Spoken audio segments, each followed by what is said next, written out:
మన ప్రభు అయిన యేసుక్రీస్తు నామములో మీ అందరికీ వందనాలు చెల్లిస్తున్నాను.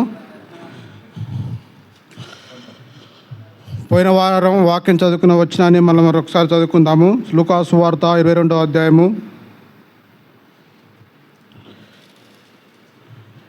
లూకా సువార్త 22వ అధ్యాయము 31వ వచనం 32 చదువుకుందాం. అందరం కలిసి చదువుకుందాము. సీమోను, సీమోను, ఇదిగో సాతాను మిమ్మును వట్టి గోధుమ వల్లే జల్లించుటకు మిమ్మును కోరుకును కానీ నీ నమ్మిక తప్పిపోకున్నట్లుగా నీ కొరకు వేడుకుంటుని నీ మనసు తిరిగి తర్వాత నీ సహోదరులను స్థిరపరచమని చెప్పాను. ప్రార్థన సహాయం కొరకు ప్రార్థన చేసుకుందాం. కళ్ళు మూసుకున్నట్లయితే. మహాపరిశుద్ధ దయగల తండ్రి, స్తోత్రం నైనా. గొప్ప దేవుడు, సర్వశక్తిమంతుడు, మాతో మాట్లాడే దేవుడు నేను తండ్రి. అయా నేను తండ్రి లూకాసు వార్త కొన్ని మాటలు నేను తండ్రి మా ముందుంచి అయా నేను తండ్రి నీ శిలువ చాటును మరుగుపరుచుకొని అయా నేను తండ్రి నా నోటిగా మీరు పూర్తిగా వాడుకోమని ప్రార్థిస్తున్న తండ్రి. ఆయా మాటలు మా హృదయాల్లో నాటబడటానికి ఆయా నేను తండ్రి మాకు సహాయం చేయమని ప్రార్థిస్తూ నిన్ను స్తుతిస్తూ నిన్ను మహిమపరుస్తూ యేసుక్రీస్తు నామములో వేడుకుంటున్నాం పరమ తండ్రి.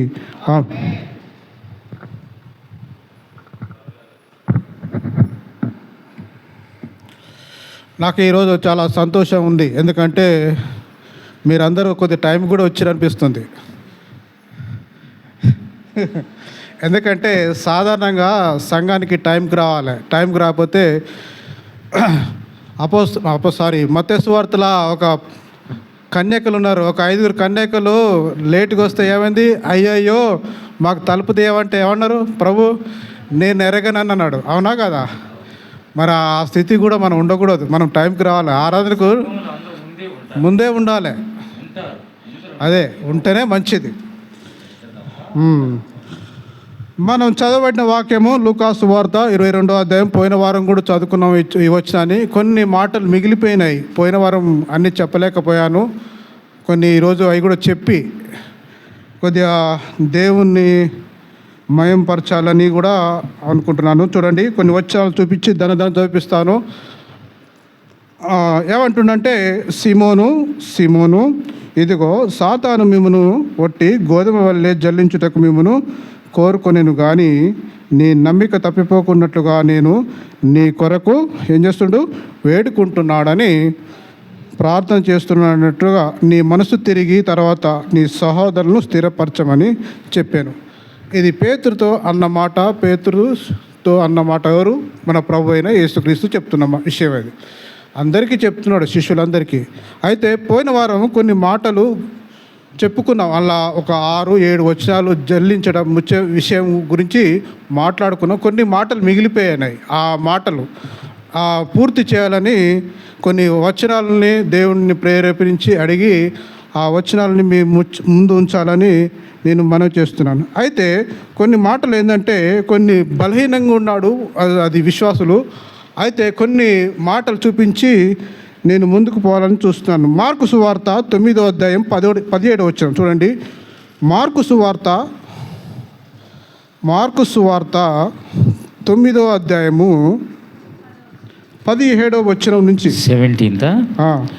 ఆయన బయలుదేరి మార్గమున పోవుచుండగా ఒకడు పరుగెత్తుకుని వచ్చి ఆయన ఎదుట మోకాళ్ళుని చదువుతున్నా కూడా, సద్బోధకుడా, నిత్య జీవమునకు వారసుడనగుటకు నేనేమి చేయుదునని ఆయనను అడిగాను. యేసు, నన్ను సత్పురుషుడని ఎలా చెప్పుచున్నావు? దేవుడు ఒక్కడే గాని మరి ఎవడును సత్పురుషుడు కాడు.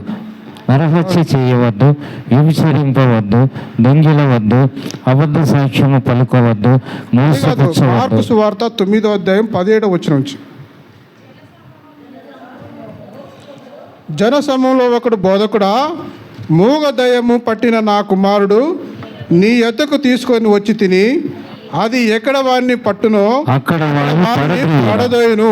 అప్పుడు వాడు మురుగు కార్చుకొని మూర్ఛిల్లును. శిష్యులను అడిగితిని గాని అది వాడి వలన కాలేదని ఆయనతో చెప్పాను. చాలు. ఇక్కడ ఎవరండి? ఇక్కడ మూగ దయ్యం పట్టిన ఒక తండ్రి తన కుమారుని ఎవరి దగ్గర తీసుకొచ్చిండు? యేసు ప్రభు దగ్గర తీసుకొచ్చిండు. తీసుకొస్తే వీళ్ళు ముందట ఉన్నారు ఎవరు శిష్యులు. నీ శిష్యులను అడిగినట్టు ఏమంటుండంటే, నీ శిష్యులను అడిగితే కానీ అది వారి చేత కాలేదనను.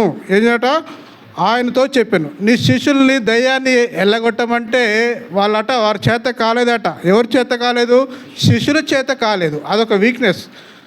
అయితే ఏమంటుండు, అయితే వాడిని ఏమంటున్నట్టే, అది ఎక్కడ వాడిని పట్టునో అక్కడ వాడిని పడదోయును.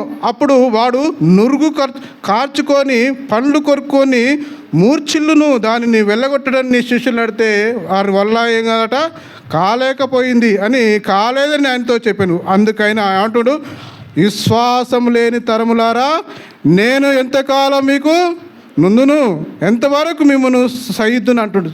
చాలాసార్లు యేసు ప్రభు ఒక మాట ఊరికే అనే మాట ఏంది చెప్పిన, విశ్వాసం లేని తరములారా, అల్ప విశ్వాసులారా. ఈ 4 సువార్తలు చూడండి, ఇదే ఎక్కువ సంబోధిస్తుంటాడు ప్రభు. విశ్వాసం లేని తరములారా ఏమంటాడు, అల్ప విశ్వాసులారా అంటాడు.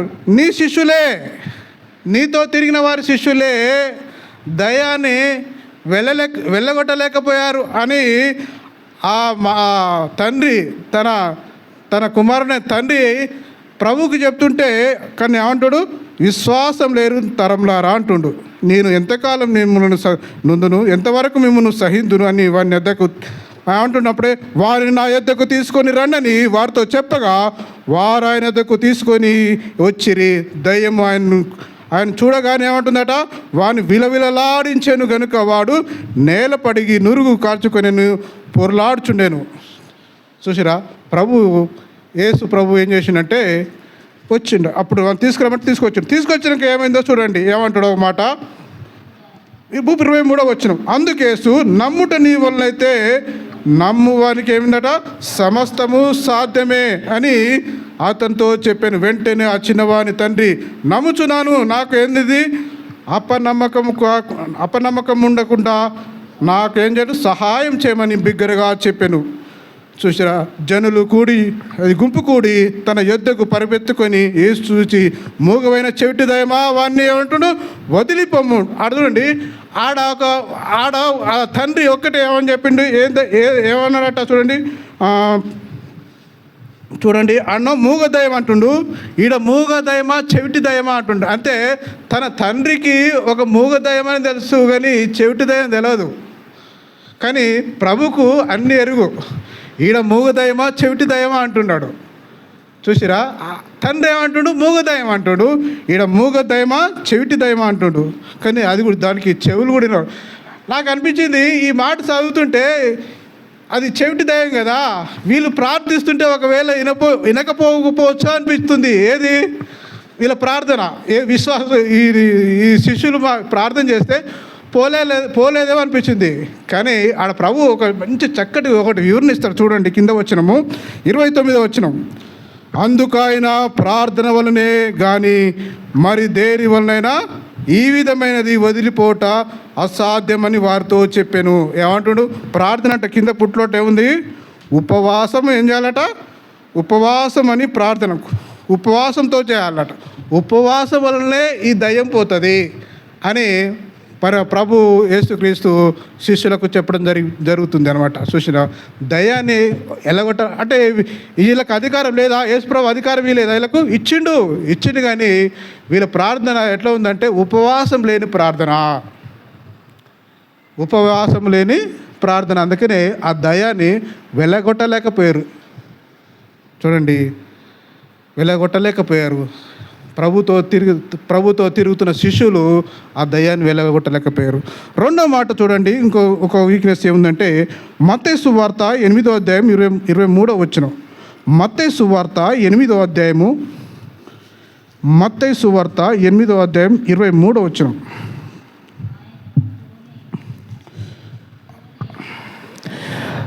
ఆయన దోణి ఎక్కినప్పుడు ఆయన శిష్యులు ఆయన వెంట వెళ్ళిరి. అంతటా సముద్రం మీద తుఫాను లేచినందున ఆ దోణి అలల చేత కప్పబడెను. అప్పుడు ఆయన నిద్రించుచుండగా వారు ఆయన ఎద్దకు వచ్చి, ప్రభువా ఏమంటారు, నశించిపోవచ్చున్నాము, మమ్మను రక్షించమని చెప్పి ఆయనతో లేపిరి. అందుకైన అల్ప విశ్వాసులారా. చూసిరా, ఇక్కడ కూడా ఒక మాట వచ్చింది. ఏ మాట ఇది? అల్ప విశ్వాసులారా. వీళ్ళు చేపలు పట్టేటాలకు ఏమన్నా తుఫాను వస్తే వీళ్ళు భయపడతారండి? వీళ్ళు ఎక్స్పర్ట్ అండి. ఏంటంటే చేపలు పట్టడంలో ఎప్పుడు సముద్రాలు తిరిగేవారే వీరు. సముద్రాలు తిరిగేవారు వీరు ఒక గాలి తుఫానుకు వీళ్ళు భయపడుతున్నారంటే నాకు కొద్దిగా నవ్వొచ్చింది. ఎందుకంటే గాలిని చూసి కూడా భయపడొద్దు. ఎందుకంటే ఉదయం లేచి వాళ్ళ వృత్తి ఏంటిది? చేపలు పట్టడమే. చేపలు పట్టడం గాలి వస్తే ఏం చేస్తారు? ప్రభువా మేము నశించిపోతున్నాం అంటే ఎంత సిగ్గుచేటు. ఏమంటుండు చూడండి, ఏమంటుండు? ప్రభువా నశించిపోవచ్చు, మమ్మల్ని రక్షించమని చెప్పి ఆయన లేపిరి. అందుకైన అల్ప విశ్వాసులారా ఎందుకు భయపడుతున్నారు వారితో చెప్పి లేచి గాలిని సముద్రం గద్దింపగా మిక్కిలి ఏమైందట? నిమ్మలమాయను. ఆ మనుషులు ఆశ్చర్యపడి ఈయన ఎట్టివాడో, ఈయనకు గాలియు సముద్రము లోబడుచును అని చెప్పుకుంటారు. చూడండి ఎంత వీక్గా ఉన్నారు. 24 గంటలు చూస్తే వీళ్ళు చేపలు పట్టేటోళ్ళే, బేరం చేసుకునేవారే. కానీ వీళ్ళు గాలిని చూసి అసలు వాళ్ళకి అసలు ఈత వచ్చినోడే సముద్రంలో పోతాడండి. ఈత రాన్నాడు సముద్రానికి పోడు. తెలుసా మీకు ఆ విషయం? వాడు అసలు దిగడు, సముద్రంలో దిగడు. ఆ ఇవాళ రేపు పడవ ఎక్కాలన్నా కూడా ఈత వచ్చినోడే ఎక్కుతాడు. ఎందుకంటే ఈత రాన్నాడు ఎక్కలేడు, పడవ కూడా ఎక్కలేడు. కానీ గాలిని చూసి భయపడుతున్నారు వీళ్ళు. ఏం చూస్తారు? గాలిని చూసి, తుఫాను చూసి వీరు భయపడుతున్నారు. మీరు నశించిపోతున్నారు, నీకు చింత లేదా? మంచిగా నువ్వు పండుకున్నావా? ఏడా అడుగు బాగానే పండుకున్నావు, కానీ మీరు నశించిపోతున్నాం, నీకు చింత లేదా అని అన్నట్టుగా మాట్లాడుతారు. చూసిరా వీళ్ళు ఎంత ఎంత ఎంత వారు బలహీనంగా ఉన్నారంటే అనుకుని అంటుండ్రు అల్ప విశ్వాసులారు ఎందుకు భయపడుతున్నారు? మీరు ఇది భయపడిన సాధ్యమేనా అన్నట్టుగా ఆడ వాక్యం చేస్తుంది. ఈడ కూడా వాళ్ళు సాతాను ఏం చేస్తుంది? జల్లెడ పట్టినట్టుగా చూస్తున్నాం. 3వ మాట చూడండి, ఇంకో మాట ఉంటుంది. లూకాసు వార్త 6వ అధ్యాయము. లూకాసు వార్త 6వ అధ్యాయము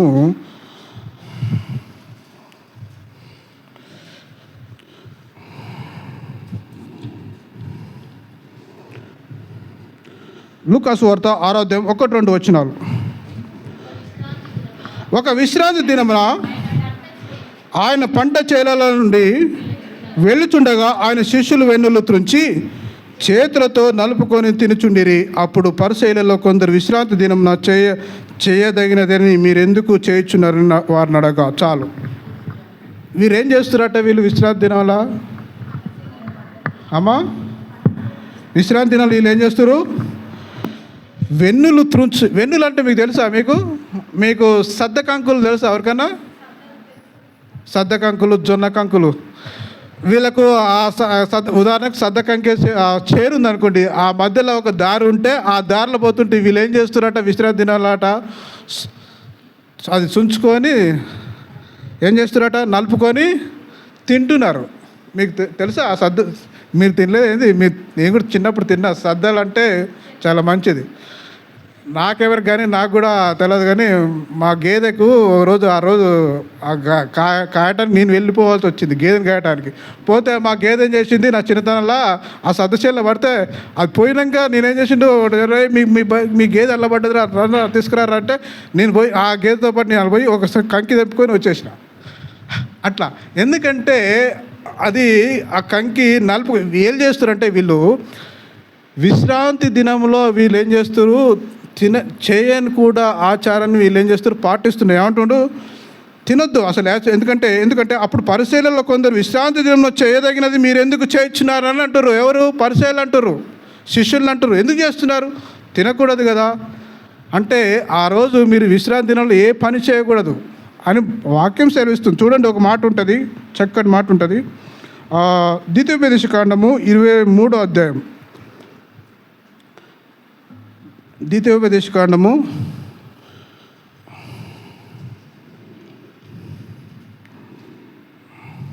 23వ అధ్యాయం 24వ వచనం 25వ వచనం.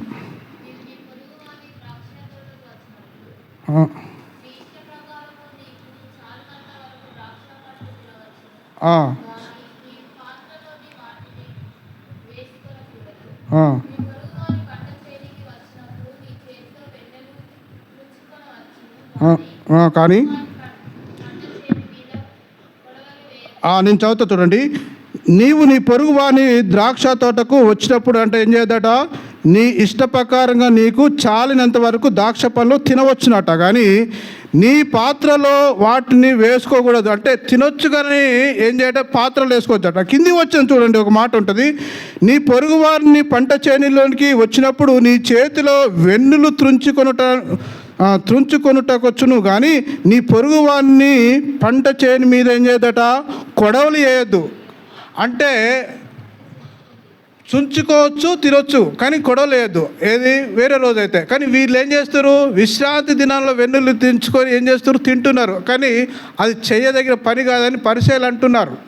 ఇంకో మాట ఏముంటుందంటే, అంటే తినొచ్చు కానీ విశ్రాంతి దినంలో తినవద్దు. అంటే నువ్వు వేరే రోజు తినొచ్చు కానీ కొడలు వేయద్దు. కొడలు వేసుకొని ఒక గంపలు వేసుకొని పోవడానికి వీల్లేదు. అది వేరే రోజు అయితే, విశ్రాంతి దినం కాకపోవచ్చు అయితే తినొచ్చు. కానీ నువ్వు విశ్రాంతి దినంలో ఏం చేస్తారు, వీళ్ళు తెంచుకొని దానిని నలిపి తింటున్నారు. కానీ పరిచయాలు ఏమంటారు, మీరు ఆ రోజు విశ్రాంతి తిన్న రోజు మీరు తినొద్దని ఆడమాస్తుంది. ఇంకొక మాట చూడండి, ఒక మాట ఉంటుంది, నిర్గమకాండం 34వ అధ్యాయము 21వ వచనం ఉంటుంది చూడండి. నిర్గమకాండము 34వ అధ్యాయము, 6 దినములు నువ్వు పనిచేసి 7వ దినంలో ఏం చేయాలి, అది ప్రభు దినము. ఆ రోజు నువ్వేం చేయొద్దు, పని చేయొద్దు. ఆ రోజు నువ్వు వీళ్ళు ఏం చేస్తారు, వెన్నులు చుంచి ఏం చేస్తారు, నలుపుకొని తింటున్నారు. కానీ అది తినొద్దని పరిచయాలు అంటున్నారు. కానీ అది కూడా ఈరోజు సబ్బాతు దినమని కూడా వాళ్ళు ఏం చేస్తారు, గుర్తించలేకపోతున్నారు శిష్యులు. చూసిరా, అది పాటించవలసిన రోజుని పాటించలేకపోతున్నారు. కానీ అలా ఉండవద్దని ఆ పరిచయులు ఆ శిష్యుల్ని అంటున్నారు. కానీ ఆడ కూడా ఏం చేస్తారంటే పాటించలేకపోతున్నారు శిష్యులు. చూడండి, ఇంకొక 4వ మాట చూడండి ఉంటుంది, మార్కు సువార్త 8వ అధ్యాయం. మార్కు సువార్త 8వ అధ్యాయం.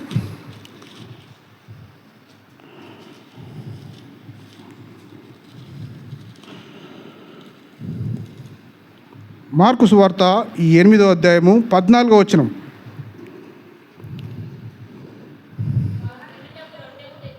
వారు తినుటకు రొట్టెలు ఏం చేస్తారట, తెచ్చుటకు మర్చిపోయారు. ఏం చేస్తారమ్మా, అట్టు చదవమ్మా. మర్చిరి,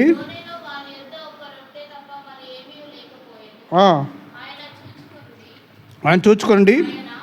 పరిసయ్యుల్లో పులిసిన పిండిని గూర్చి, ఏ రోజు పులిసిన పిండిని గూర్చి జాగ్రత్త పడని వారిని హెచ్చరింపగా, వారు తమ యొద్ద రొట్టెలు లేవని తమలో తాము ఆలోచించుకునిరి.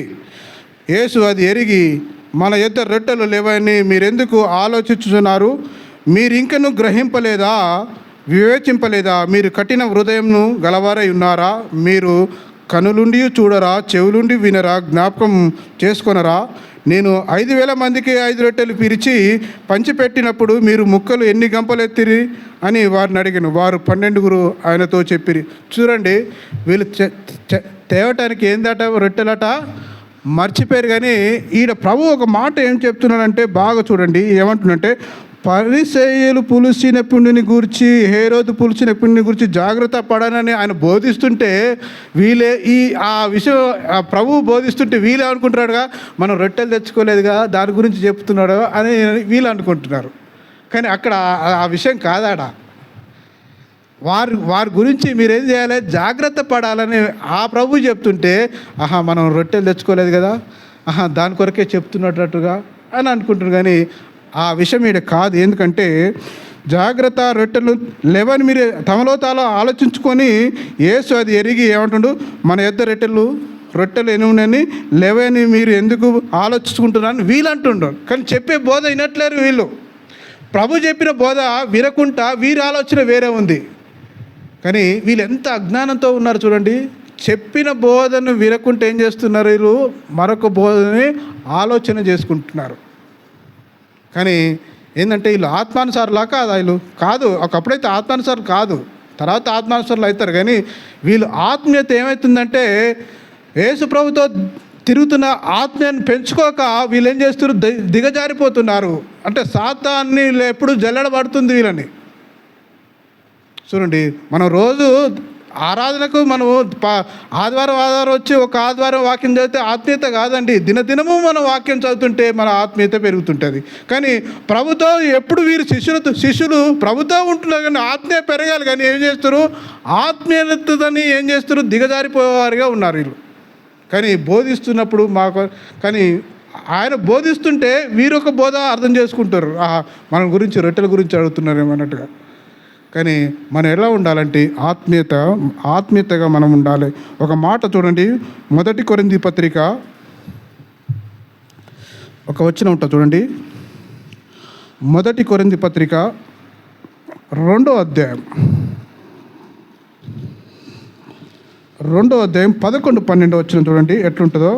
ఒక మనుషుని సంగతులు అతనిలోనున్న మనుష్య ఆత్మకే గాని మనుషులలో మరి ఎవరికి తెలియను. అలాగే దేవుని సంగతులు దేవుని ఆత్మకే గాని మరి ఎవరికి తెలియవు. దేవుని వలన మనకు దయచేయబడి వాటిని తెలుసుకున్నట్టుకై మనము లౌకికాత్మను గాక దేవుని యొద్ద నుండి వచ్చు ఆత్మను పొందాలి. అప్పుడు పొందితే దేవుడు చెప్పిన మాటలు ఎవరు వింటారు, ఆత్మీయులే వినటానికి. అప్పుడు ఏమొస్తుంది, మనకు గ్రహింపు అనేది వస్తుంటుంది. కానీ ఈడ ప్రభు చెప్తున్న బోధను వారిని అర్థం చేసుకోలేకుండా వారు సొంత మాటలు గ్రహించుకొని వారు ఉంటుంటే, ఆ సొంత మాటలు కూడా ప్రభు ఏం చెప్తున్నారు, మీరు రొట్టెల గురించి ఆలోచన చేస్తున్నారా అంటుండు. చూడండి, అలా మనం ఏం చేయొద్దు, అలా ఉండొద్దండి. మనం ఆత్మీయతంగా మనం ఉండాలి. మనం ఎప్పుడు ఏం చేయాలంటే ఆత్మానుసారంగా, ఆత్మనికే కానీ ఎవరికి తెలియకని అని వాక్యం సెలవిస్తుంది. దేవుడి సంగతులు ఎవరికి తెలుస్తారు, ఆత్మీయునికే తెలుస్తాయి. దేవుని వాక్యం చదువుకునే వారికే తెలిసిపోతుంది దేవుడు చెప్పే మాటలు. కానీ మనం ఏం చేయాలంటే దేవుని సంగతులను తెలుసుకునే వారిగా మనం ఉండాలి. ఇక చూడండి, కానీ వీరు అట్లా లేరు. ఇంకొక మాట చూడండి, 5వది ఓ మాట చెప్పి నేను కొన్ని మాటలు ఇంకా ముందుకెళ్తాను. మత్తయి సువార్త 16వ అధ్యాయం. మత్తయి సువార్త 16వ అధ్యాయం.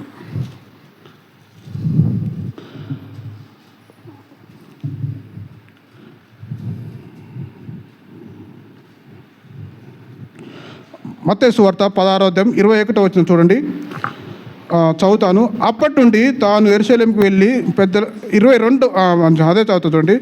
పెద్దల చేతను, ప్రధాన యాజకుల చేతను, శాస్త్రుల చేతను అనేక హింసలు పొంది చంపబడి 3వ దినం లేచుట అగత్యమని యేసు తన శిష్యులను తెలియజేసి మొదలుపెట్టగా, పేతురు ఆయన చేయి పట్టుకొని, ప్రభువా అది నీకు దూరమనుగాక. ఈడ ప్రభు ఒక మాట ఏమంటుండంటే, అప్పటి నుండి తాను యెరూషలేము నుంచి పెద్దల చేతులను ఏమని చేస్తున్నాడు, యాజకుల చేతులు, శాస్త్రుల చేతులు అనేక హింసలు పొందినాక ఏమంటుండు, చంపబడి 3వ దినం లేచుట అగత్యమని యేసు తన శిష్యులతో తెలియజెప్పగా, అప్పుడు ఏమంటుండు ప్రభు, పేతురు ఆయన చెయ్యి పట్టుకొని, ప్రభు చేయి పట్టుకున్నట, ప్రభువా నీకు దూరమగునుగాక అని నీకెన్నడూ కలగదని ఆయనతో ఏం చేసినట, గద్దింపసాగెను. అవన్నీ నీకేం జరగవు, నిన్ను ఎవరేం పట్టుకోరు, నీకెవరేం సిలువయ్యరు అని పేతురు ప్రభు చేపట్టుకొని అవన్నీ ఏం కావాలంటుండట. అప్పుడు ఏమంటుండు ప్రభు, చూడండి ఓ మాట ఉంటుంది. అయితే ఆయన పేతురు వైపు తిరిగి, సాతానా నా వెనుకకు పొమ్ము, నీవు నాకు అభ్యంతర కారణమై ఉన్నావు. నీవు మనుష్యుల సంగతులే తలంచుతున్నావు కానీ దేవుని సంగతులను తలంపక ఉన్నావు. ఎప్పుడు పేతురు ఈ శిష్యులు అయితే ఎప్పుడు మనుషుల సంగతులే అయ్యే జ్ఞాపకం ఉంటుంది, కానీ దేవుని సంగతులు నీకు అవన్నీ అభ్యంతరం, అవన్నీ నీకేం రావు, నీకు అవన్నీ ఎవరుస్తారని అంటారు అని ప్రభు అవి చెప్తుంటే అవన్నీ నువ్వు కాదని అంటున్నాడు. ఈడ చాలా స్పష్టంగా అవుతుండు, చెయ్యి పట్టుకొని ప్రభు అది నీకు దూరం అవును కాక అని అంటుండు, అవి ఏం జరగవని అంటుండు. కానీ వీళ్ళు ఎప్పుడు ఏం చేస్తుండు, దేవుని మాటలు వినక ఏం చేస్తుండ్రు. అప్పుడు ఎమ్మటే అంటాడు ప్రభు, సాతానా నా వెనుకకు పొమ్ము. ఒక కాడ కూడా ఉంటుంది, ఆ ఎత్తైన స్థలం ప్రభుని తీసుకుపోయి ఇవన్నీ లోకమంతా నీకు ఇస్తాను అని అంటే, నాకు మొక్కు అంటే ప్రభు ఏమంటాడు, సాతానా నా వెనుకకు పొమ్మని కూడా అంటాడు. కానీ ఈడ కూడా సేమ్ యాజ్ పేతుని కూడా సాతానా నా వెనుకకు పొమ్మంటాడు. కానీ అంత దేవుణ్ణి ఆత్మతని ఎరగవలసిన ఈ శిష్యులు ఏం చేస్తారంటే కోల్పోతున్నారు దేవుణ్ణి. అంటే మనుషుల సంగతులనే వాళ్ళని ఏం చేస్తారు, తలంస్తున్నారు, కానీ దేవుని సంగతులని దూరంగా పెడుతున్నారు అన్నట్టుగా వాక్యం వీడ చూస్తున్నాం. ఇంకొక మాట చూడండి, అది మార్కు సువార్త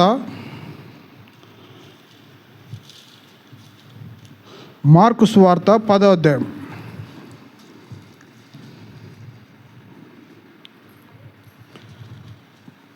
46వ వచనం.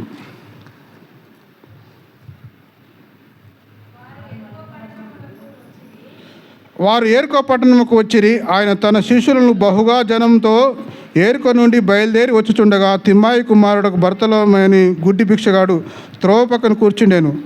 ఈయన నజరుడైన యేసు అని వాడు విని, దావీదు కుమారుడా యేసు నన్ను కరుణింపమని కేకలు వేయ మొదలుపెట్టారు. ఊరుకుండమని అనేకులు వాడిని ఏం చేశారట, గద్దించారు. ఈడ చాలండి, ఈడ ఊరుకుండమన్నది అన్నది ఎవరు ఈడ మాట అనేది? ఆయన దావీదు కుమారుడా నన్ను కరుణింపు, మళ్ళీ నువ్వు పోతే నాకు దొరకవు నాయన, నీ గుడ్డివాడిని ఆయన అంటుంటే, దావీదు కుమారుడా నన్ను కరుణింపు అంటే ఊరుకోమన్నది ఎవరు? ఆయనతో పాటు ఉన్న శిష్యులే. ఓకే మాట్లాడుతారు.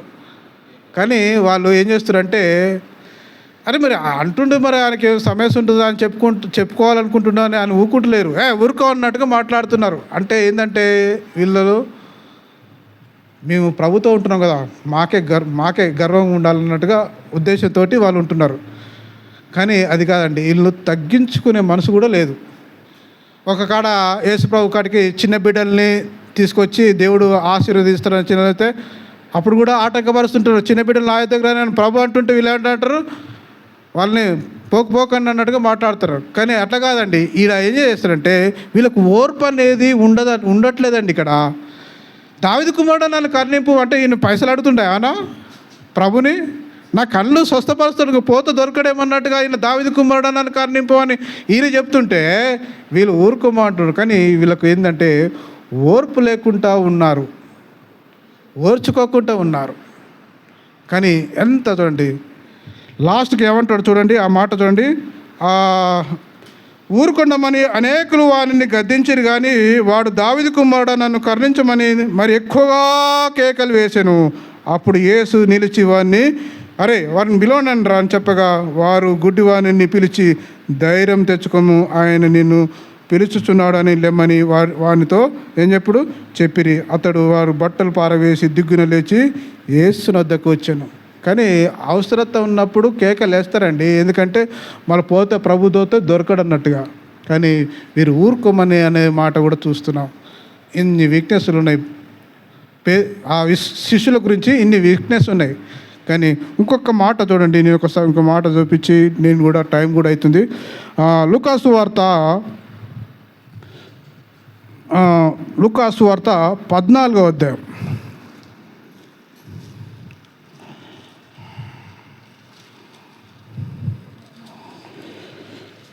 36వ వచనం నుంచి,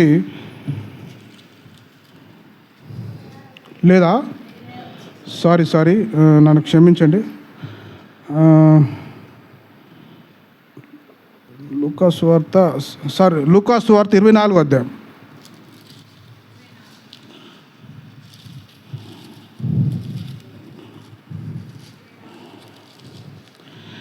24:36 వచనం. వారు ఇలాగ మాట్లాడుచుండగా ఆయన వారి మధ్యను నిలిచి మీకు సమాధానం కలుగును గాక అని వారితో అనెను. అయితే వారు దిగులు పడి భయకాంతులై భూతమని తమకు కనబడినని తలంచిరి. అప్పుడు ఆయన, మీరెందుకు కలవరపడుచున్నారు? మీ హృదయములలో సందేహం పుట్టినలా నేనే ఆయనను అనుటకు నా చేతులు నా పాదములు చూడండి, నన్ను పట్టి చూడండి, నాకున్నట్లుగా మీరు చూస్తున్న ఎముకలు మాంసమును భూతమని అండకండి అన్నట్టుగా చెప్తున్నాడు. చూడండి, ఇప్పుడు ఇది ఇప్పుడు ఏంది, ప్రభు చనిపోయి 3వ దినం లేచి తన శిష్యులకు కనబడిన సంభాషణ. అంటే ఎంఐ గ్రామంలో ఒక ఇద్దరు వ్యక్తులు పోతున్నారు, వారి మధ్యలో నిలిచినట్టుగా ఇక్కడ చూస్తున్నాం. అయితే వీళ్ళేం చేస్తారు, వీళ్ళు ఏం చేస్తారు, ప్రభుతో ఉన్నప్పుడు ఎన్నోసార్లు చెప్పిండండి, నేను 3వ దినం లేస్తా, నేను కొట్టబడతా, నేను సిలువ వేయబడతా, నేను 3వ దినం లేస్తాను. ఎన్నిసార్లు చెప్పిండొచ్చు ప్రభు? చాలాసార్లు చెప్పిండొచ్చు. కానీ చాలాసార్లు చెప్పిన మాటకు వీరు ఏం చేస్తారు, జ్ఞాపకం చేసుకోక మరి ప్రభు 3 దినాలు లేస్తున్నాడుగా, 12 మంది శిష్యులు ఉన్నారు కదా, మరి లేస్తాడా అని ఆలోచన చేసిందని ఎవరున్నారా? ఎవరు లేరు. కానీ వాళ్ళు ఏం చేస్తున్నారు, మర్చిపోయారట. ఇంకా స్పష్టంగా ఒక కాడు ఉంటుంది చూడండి, యోహాను సువార్త 20వ అధ్యాయం చూడండి, ఇంకా మంచిగా ఉంటుంది. యోహాను సువార్త 20వ అధ్యాయం. ఇంకా నీకు ఇది క్లియర్గా అర్థం కావాలంటే ఈడికి రండి.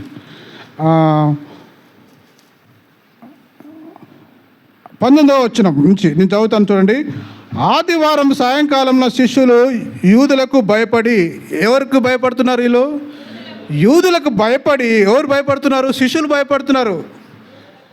ఎవరికి భయపడి? యూదులకు భయపడి. ఎందుకంటే ప్రభువు లేడు వారితో పాటు.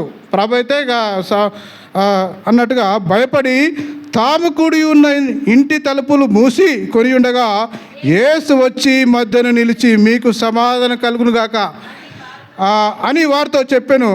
ఆయన ఇలాగూ చెప్పి వారికి తన చేతులు పక్కను చూపగా శిష్యులు ప్రభు చూచి సంతోషించిరి.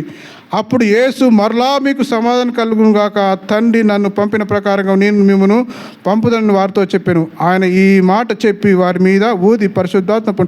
చూడండి, అప్పుడు చాలాసార్లు ప్రభువు చెప్పిండు, నేను 3వ దినం లేస్తా, ఆయన నన్ను చూస్తారని చెప్పినప్పుడు వీళ్ళు ఏం చేశారు, మర్చిపోయారు. అయితే యూదులకు భయపడి ఒక రూములు ఉంటే వాళ్ళకి ప్రత్యక్షమైన ప్రభు. అక్కడనో వాళ్ళు భూతం అనుకున్నారు, ఈడ లూకాసు వార్తల, ఈడ యోహాను సువార్తల్లో చూసి సంతోషపడుతున్నారు. కానీ చూడండి, వారిను ఏంటంటే ప్రభు చెప్పిన మాటలు ఏం చేశారు, జ్ఞాపకం ఉంచుకోలేదు. ప్రభు చెప్పిన మాటలు వాటిని దృష్టి ఉంచుకోలేదు. ప్రభు చెప్పిన మాటలు ఆలోచన చేయలేదు. ప్రభు వచ్చిన దానికి వీరికి తెలియదు. యేసు ప్రభు 3వ దినాలు లేచి మీ దగ్గర వచ్చిన దానికి వీరికి గ్రహింపు అనేది మాట లేదు ఇలా. చూసిరా? అయితే అప్పుడు ఏమంటాడు, చేతులు పక్కన చూపగా చూసి, ఆయన అరచేతుల్లో ఆ రంధ్రాలు చూసిన దానికి వీరు నమ్మలేదండి ప్రభుని. వారు కాలకున్న రంధ్రాలు చూసిన దానికి వీళ్ళు నమ్మలే. కానీ జ్ఞాపకం లేదు. మనం ఎవరైనా ఒకరు వస్తున్నారంటే మనం పలానా డేట్ను వస్తున్నట్టు ఆ డేట్ గుర్తు పెట్టుకుంటాం. కానీ వీళ్ళకి ఎన్ని రోజులు? 3 రోజులే. 3 రోజులు మనుషులు 3.5 సంవత్సరాలు 3 రోజులు గుర్తుంచుకోలేదంటే వాళ్ళు ఎంత వీక్గా ఉన్నారో అర్థం చేసుకో. 3.5 సంవత్సరాలు తిరిగిన వాళ్ళు 3 రోజులు గుర్తుంచుకోలేదు, మళ్ళీ 3 రోజులు ఎత్తున్నానే. చూడండి, కానీ అయితే అట్లా ఉన్నారు. చూడండి, మళ్ళా 24వ వచనం. యేసు వచ్చినప్పుడు 12 మందిలో ఒకడైన దిద్దుమానబడిన తోమ వారితో లేకపోయాను.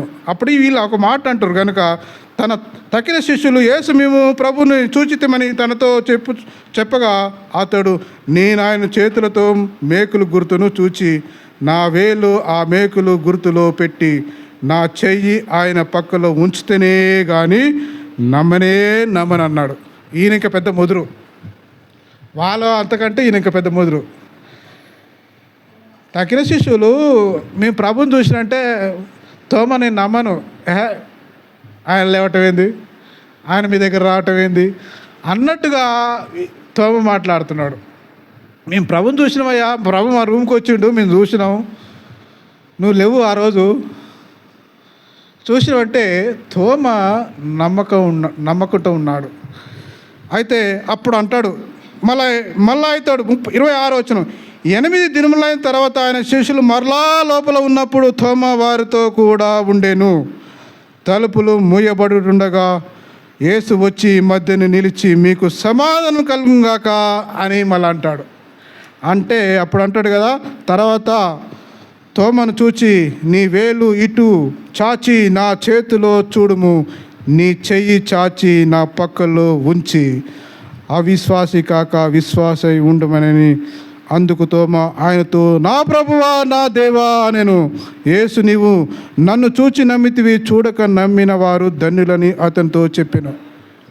చూసిరా, మనోడికి తోమకు ఆయన చేయిలో చేయి పెట్టిన దానికే నమ్మలే, ఆయన గాయంలో ఏలు పెట్టిన దానికి నమ్మలే. అంత అవిశ్వాసిగా ఉన్నారు. అందుకని అల్ప విశ్వాసులారా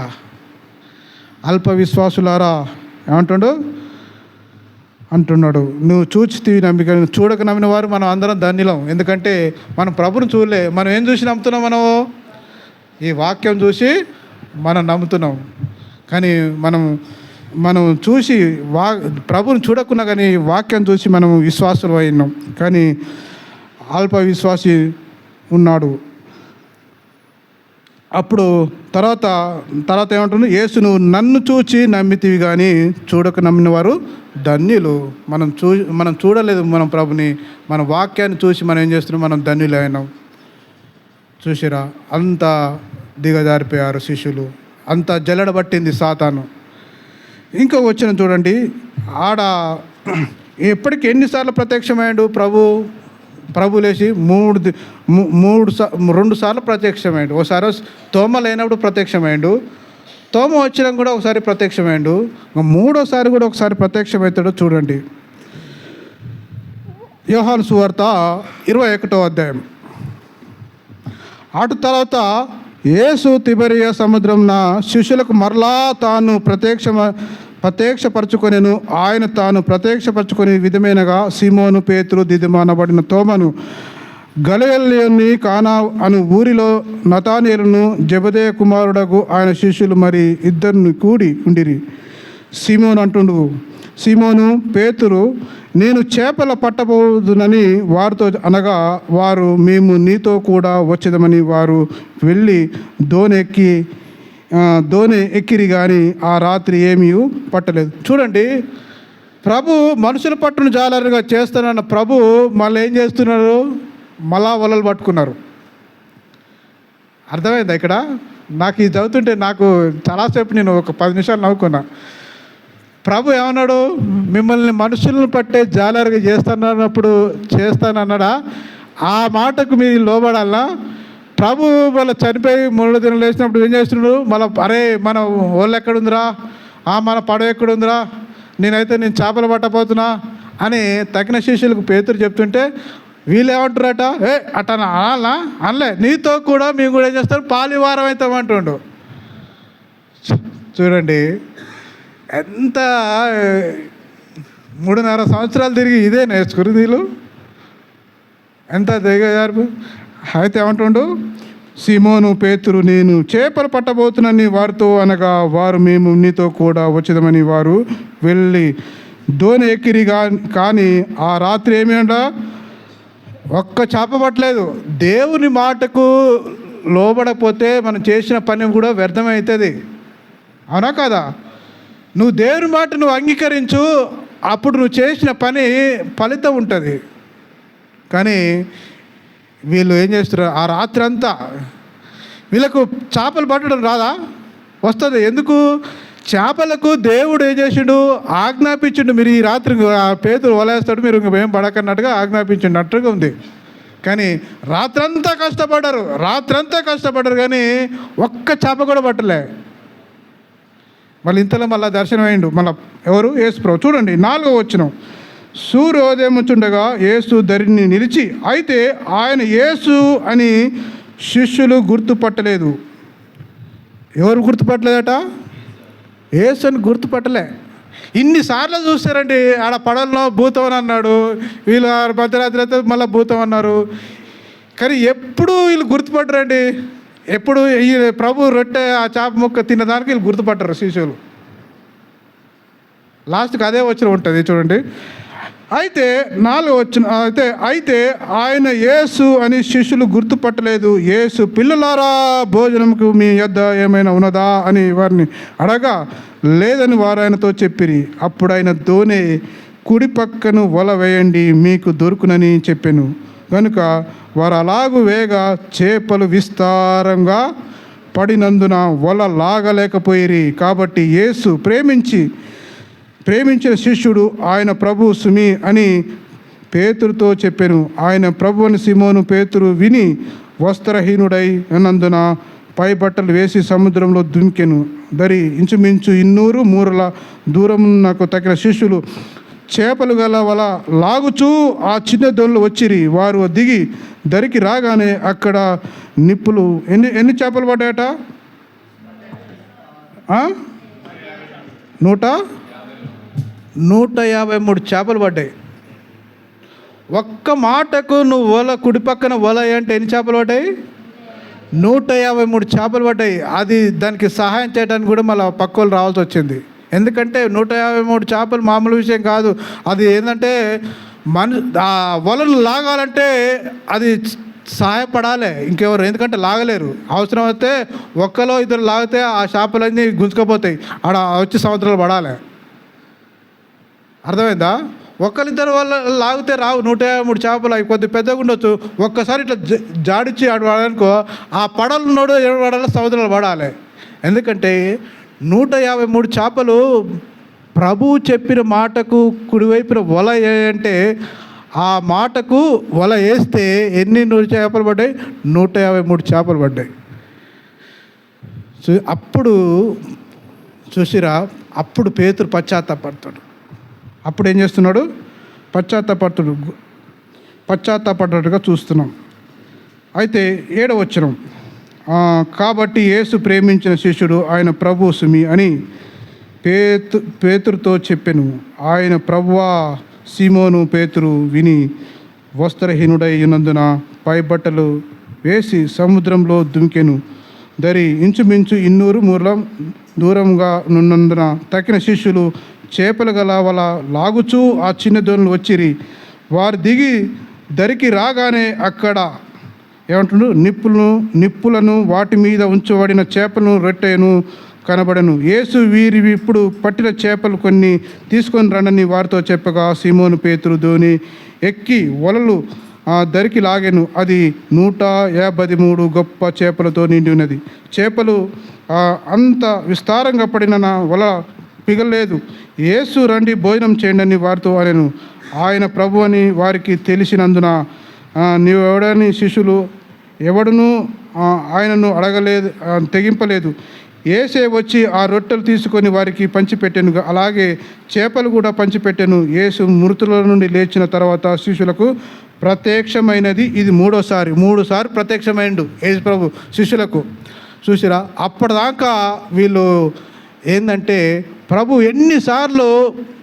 చనిపోకముందు ఎన్నిసార్లు నేను నాకు సిలువ వేయబడతాను, నేను 3వ లేచిన అనేది వీళ్ళు జ్ఞాపకం ఉంచుకోలేదు. నేను అది చెప్పవలసింది, కానీ జ్ఞాపకం లేదు వీళ్ళకు. ఏంటంటే జ్ఞాపకం శక్తి లేదు, వీక్నెస్గా ఉన్నారన్నట్టుగా కనబడుతుంది. కానీ 3 సార్లు వీళ్ళకు ప్రత్యక్షమైండు ప్రభు. 3 సార్లు ప్రత్యక్షమైండు. ఇంకొక మాట చదివించి నేను లాస్ట్ అంటాడు. ఇన్ని చేసినాక లాస్ట్కు ఒక పేతును ఒక క్వశ్చన్ అడుగుతాడు. 3 సార్లు క్వశ్చన్ ఇస్తాడు. ఏమంటాడు తెలుసా? చూడండి ఆ మాట ఏమంటాడు. అది 21వ అధ్యాయము 15వ వచనం. వారు భోజనం చేసిన తర్వాత సీమోను పేతురు చూచి, యోహాను కుమారుడైన సీమోను, వీరికంటే నీవు నన్ను ఎక్కువగా ప్రేమించుతున్నావా? ఎందుకంటుడు ఊకే 3 సార్లు అనవలసి వచ్చింది. ఏంటంటే ఊకే తప్పిపోతున్నాడు. ఏమంటాడు? యోహాను కుమారుడైన సీమోను, వీరికంటే నీవు నన్ను ఎక్కువగా ప్రేమించుతున్నావు అని అడగా అతడు, అవును ప్రభా, నేను నిన్ను ప్రేమించుచున్నాను, నీవే ఎరుగుదవని ఆయనతో చెప్పాను. యేసు నా గొర్రెల పిల్లలను మేపమని అతనితో చెప్పాను. మరలా ఆయన, యోహాను కుమారుడైన సీమోను, నన్ను ప్రేమించుచున్నావా అని 2వసారి అతన్ని అడగా అతడు, అవును ప్రభా, నేను నిన్ను ప్రేమించుచున్నాను, నీవే ఎరుగుదవని ఆయనతో చెప్పాను. ఆయన నా గొర్రెలను ఖాయమని చెప్పి 3వసారి ఆయన, యోహాను కుమారుడైన సీమోను, నన్ను ప్రేమించుచున్నావా అని అతనిని అడిగాను. నన్ను ప్రేమించున్నావా అని 3వసారి తాను అడిగినందుకు నా పేతురు వ్యసనపడి, ప్రభా, నీవు నా సమస్తం ఎరిగినవాడవు, నిన్ను ప్రేమించున్నాను, నీవే ఎరుగుదావని ఆయనతో చెప్పాను. యేసు నా గొర్రెలను మేపుము అని అంటాడు. బాబు, నా గొర్రెలను ఏం చేయాలి? కాయాలి, నా గొర్రెలను మేపాలి. ఎందుకంటే మిమ్మల్ని మనుషులను పట్టే జాలరుగా చేస్తున్నట్టుగా ఆయన గొర్రెలు ఎవరు? సంఘము. నువ్వు మేపేవారు, నన్ను ప్రేమించే వారు ఉంటేనే నా గొర్రెల్ని కాస్తావు, మేపుతావు అన్నట్టుగా 3 సార్లు పేతుర్ని ప్రభు అయిన యేసుక్రీస్తు అడగటం జరిగింది. ఎందుకంటే చాలాసార్లు తప్పిపోయిందిగా, నువ్వు ముమ్మారు బొంకుతావు కదా అన్నట్టుగా ఒకసారి అన్నాడా, నువ్వు నాకు దూరంగా ఉంటావు కదా. ఇవన్నీ గుర్తు చేసుకొని ప్రభు ఏమంటుండు, నన్ను ప్రేమిస్తావా, నా గొర్రెలు మేపుతావా, నా గొర్రెలు కాస్తావా అని అంటున్నాడు. ఎందుకంటే ఆ తోమ అయితే ఆయన చేతులు నా ఏలు పెట్టిన దానికి నేను నమ్మన్నాడు కదా. శిష్యులు అట్లా తయారయ్యారు. అందుకని మీరేం చేస్తారంటే, నన్ను ప్రేమిస్తున్నావా? పేతురు, సీమోను కుమారుడా, నన్ను ప్రేమిస్తున్నావా? ప్రేమిస్తున్నా అంటే నా గొర్రెలు మేపు, నా గొర్రెలు కాయ్ అన్నట్టుగా చూస్తాడు. ఎందుకంటే మనం ప్రేమించే వారిగా ఉండాలి. మన ప్రభుని ప్రేమించే వారిగా నువ్వు నేను ఉండాలి. ప్రేమించకపోతే కానీ చూడండి, ఎన్నిసార్లు చెప్పినా కానీ వారు జ్ఞాపకం చేసుకోలేదు. నేను మూడో దినం లేస్తాను. ఒక మాట చదివిస్తా చూడండి.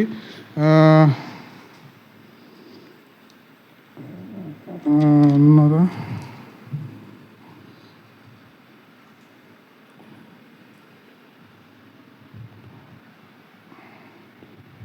ఇక్కడ ఉన్నట్టు 25 వచనం, 21 వచనం, యోహాన్ పత్రిక 21 అధ్యాయం 25 వచనం.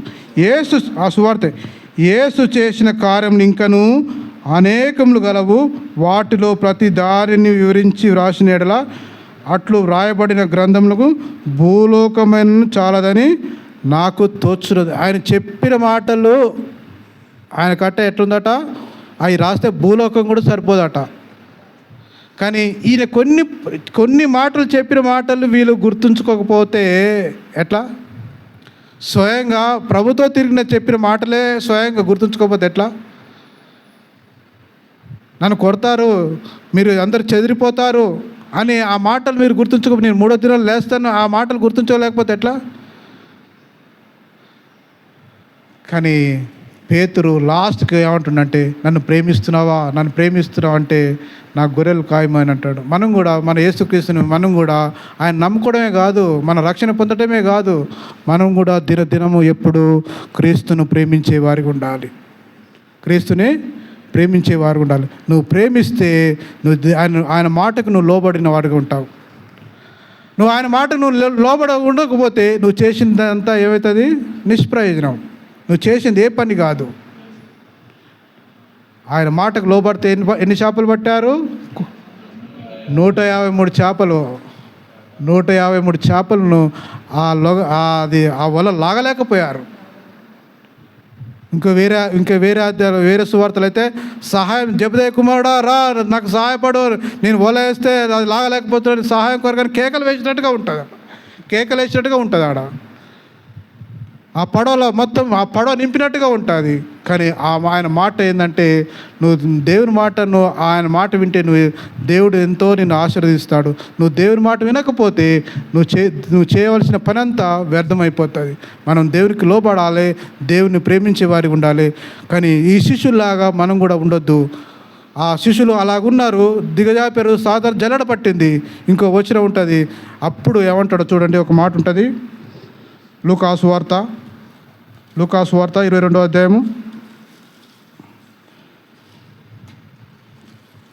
లూకాసు వార్త 22వ అధ్యాయం చూడండి,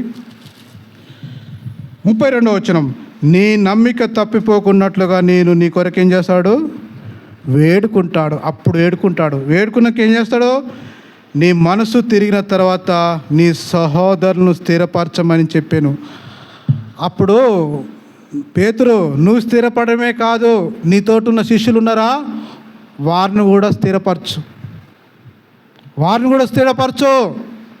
నేను వేడుకుంటా అంటే మీ కొరకు నేను ప్రార్థన చేస్తానంటాడు ప్రభు.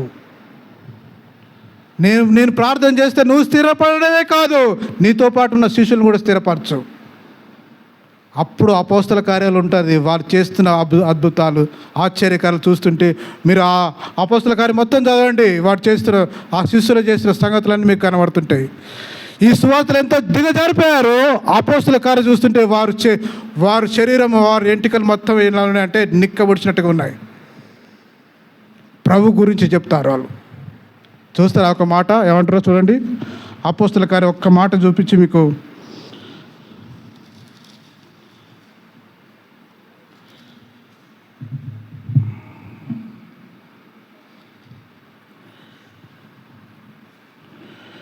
రెండో అధ్యాయం